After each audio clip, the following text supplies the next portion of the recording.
Hello everyone. So I know it's been a while since I've uploaded. I'm sorry, I've had a lot going on recently, but I made another video here, and I do want to give a quick little disclaimer. The video quality is sort of horrible, and I apologize for that, but you'll see by the end of the video why I couldn't reshoot the footage, because this is sort of a destructive overview, not to give anything away, but stick around till the end for the teardown. It is a little more exciting than some teardowns are, at least I think so.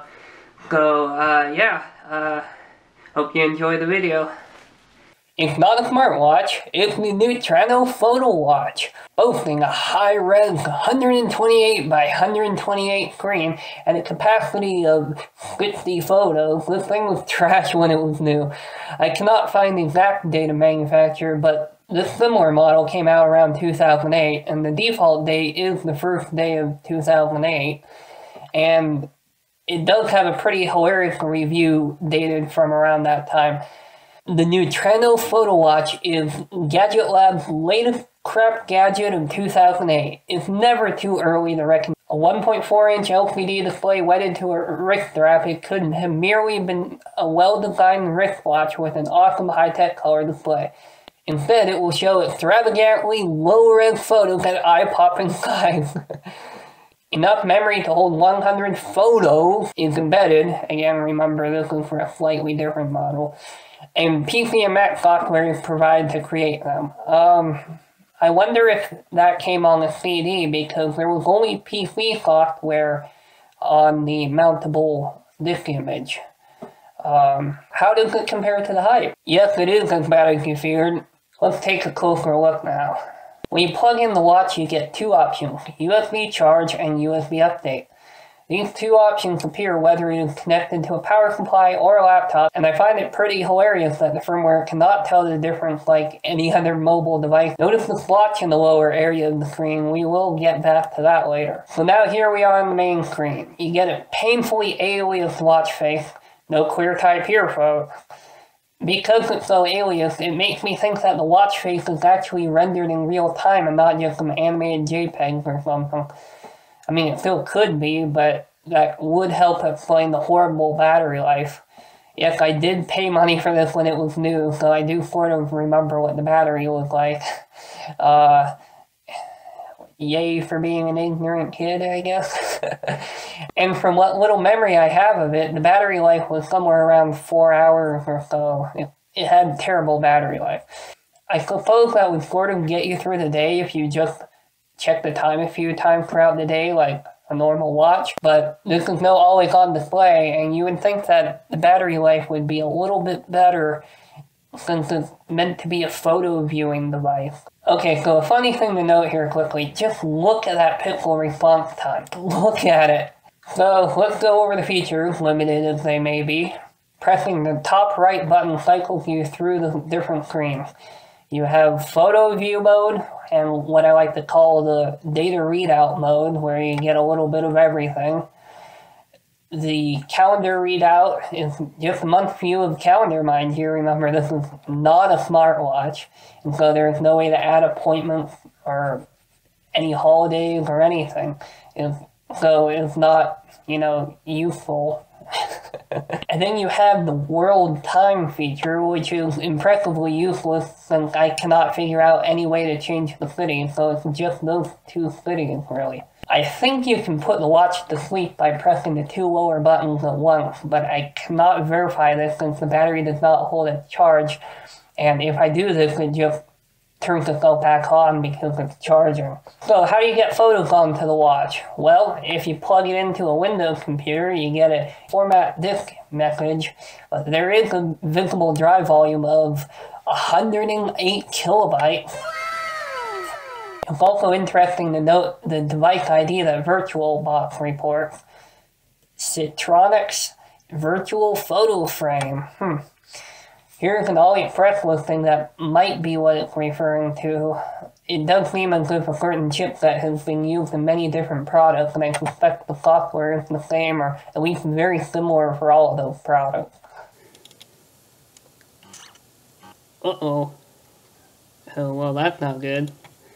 Oh no! Okay, let's try the good old compatibility option. No, I'm not gonna do that. Let's see, Windows XP, let's give it a chance there. Ooh. Okay, so you probably noticed that the screen went black there. That's because apparently OBS does not like compatibility mode in Windows. It just doesn't show up. So I'm sure there's a workaround for that somehow, but it would take me forever to find that, I'm sure. So we'll just do it draw-the-line style here. So here are the 3 files that I have. And it's doing that weird thing where normally there's one photo. It's not pulling in the one photo. It sometimes does, but it's not doing it right now. The default photo, I mean. So let's hit the batch add button. Okay, there we go. Synchronize. Okay, I will say I'm actually doing this again because I forgot a step, so I'm re-recording this. It took a lot longer the first time, so I wonder if it had something cached in there, because I removed the photos and then I synchronized. I think it could be USB 1, because it takes so long to turn for what is probably less than a megabyte of data. And yeah, this time synchronization feature is sort of useless, because if I unplug the watch due to the bad battery, it'll just lose the time, so so that's useful. And oh yeah, and it did that thing where it freezes up the entire program. Okay, there we go. That took a lot longer than it normally does. That's weird. Alright, back to the watch. Okay, here's the moment of truth. Let's see if the photos actually transferred properly.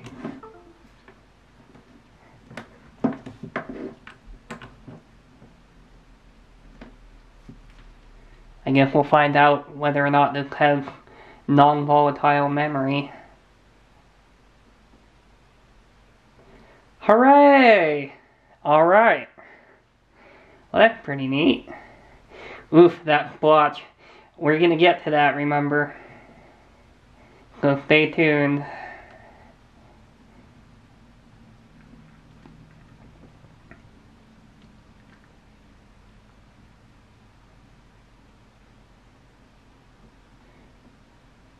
Okay, so these buttons do change the picture that it displays.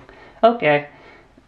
I will say from far away, the resolution is not nearly as horrible as the quality of the screen itself. Like, this goofy thing, this is a really horrible screen. I don't think it's actually a TFT display.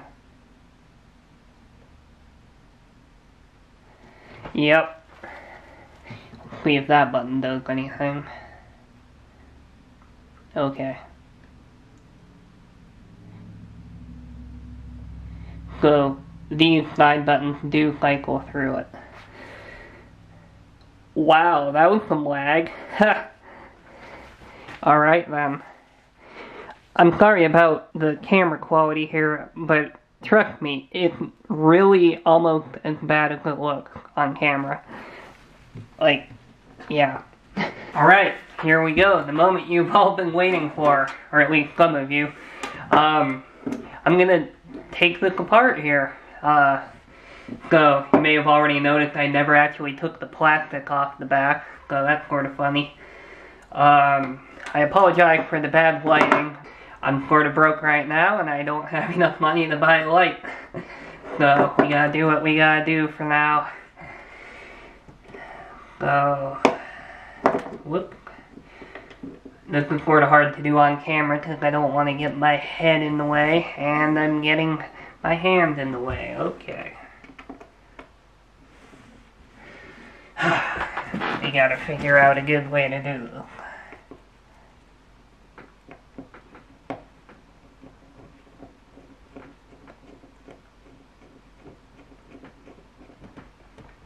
The heck? That's supposed to do something.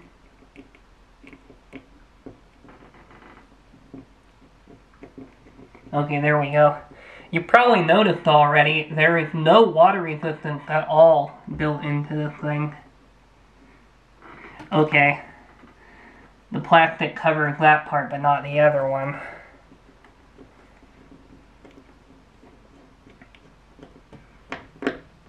The heck? There we go. Oof. Alright, so remember the splotch? Here's my theory. Before I open this, I think the battery is expanding. I think it's pressing against the LCD. And from the feel of it, how it just popped up like that, I'm pretty sure that's what happened.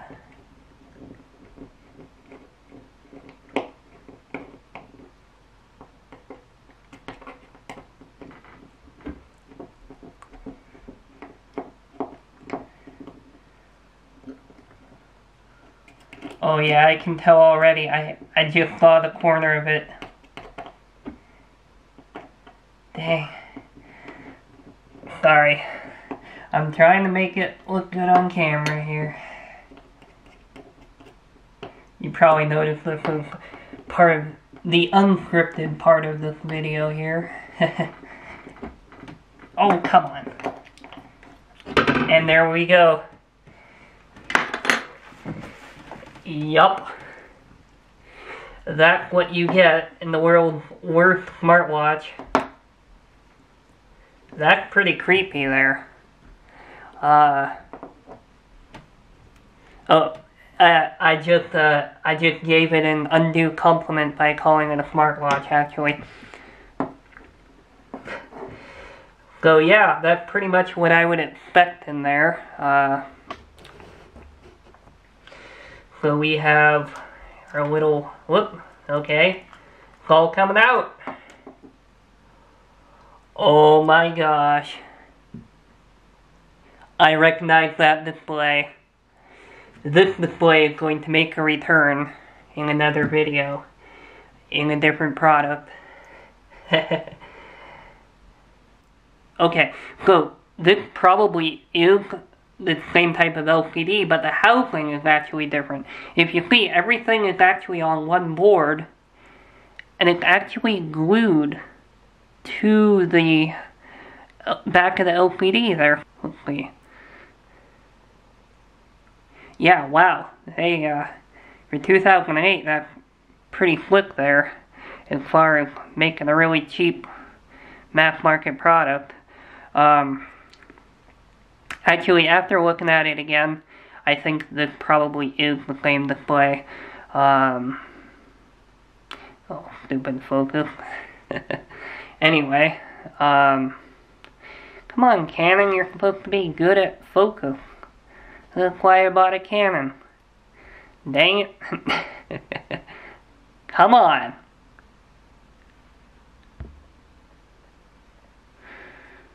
So, yeah, that,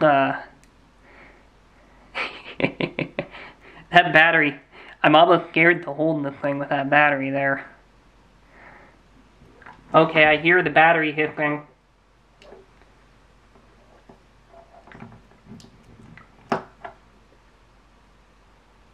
I gotta get this battery out of here. It was off camera, but I just took it apart. Yeah, that's the end of that. I cannot trust the whistling lithium-ion battery. That's just too creepy. Oh, speaking of creepy, I can actually smell it now. I really shouldn't be holding this. So there's the circuit board. It does look like a black blob type of deal. Everything is probably in there. I wonder what's under there though. I wonder if that's some sort of little controller. If I remember right, those would be timekeeping crystals. I could be wrong about that though. So yeah, that's the end of the Neutrano Photowatch. Yeah, this is an impressive piece of trash. Alright, so I ended up taking that battery outside and I put it in a cinder block and covered it up with a stone walkway piece. Because I am not taking any chances on that one. A lithium-ion battery that whistles at me is not a good sign. Alright, now for some context here. Here is a little tiny, cheap, horrible smartwatch that retailed for about $10 about 3-4 years ago. This is actually something you could sort of call a smartwatch. It doesn't actually have a touchscreen, it only has a little touch-sensitive button. But already you can see that it's infinitely more useful as a watch. I mean, it has a fitness tracker on there. I don't know how well that's actually gonna work, but I mean, it even has a little heart rate monitor thingy, so it can actually take your pulse. And yeah, it does work to some degree. Let's see here. I think the user interface on this is horrible, but not quite as bad as the other one. Okay, so see?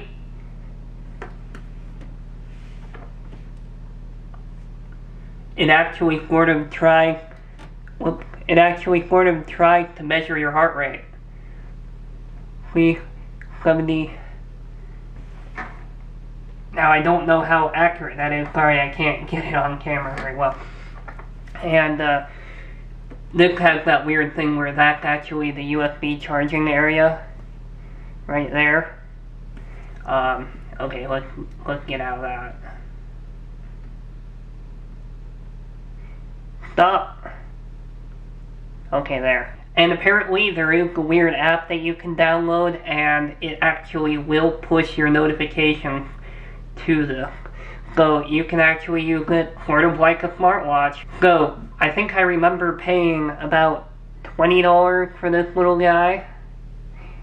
Probably, I think it was that Big 5, and it must have been around 2010, between 2010 and 2013, I think. Yeah, Big 5 sometimes carries weird stuff like this. They still do, actually. So yeah, for context, horrible, cheap watches have gotten so much better. Like, this you can actually use as a watch, and it has a little OLED display. That is an OLED display. Now there are some reasons why I dislike OLED, mostly for longevity reasons, because LCD just lasts longer, even though OLED looks better. But for a cheap product like this, it's actually quite welcome. And yeah, the pixel density does look a little bit higher. Not by much though, but again, they actually designed the icons in a way that it has sort of anti-aliasing. It sort of has anti-aliasing built in due to the way that the icons and the fonts are designed. So it just looks better, even though it's probably roughly the same pixel density. So there we go, the Neutrano Photowatch, or what's left of it. I don't know why, but I really get a kick out of these types of pieces of tech that are horrible and outdated when they were new.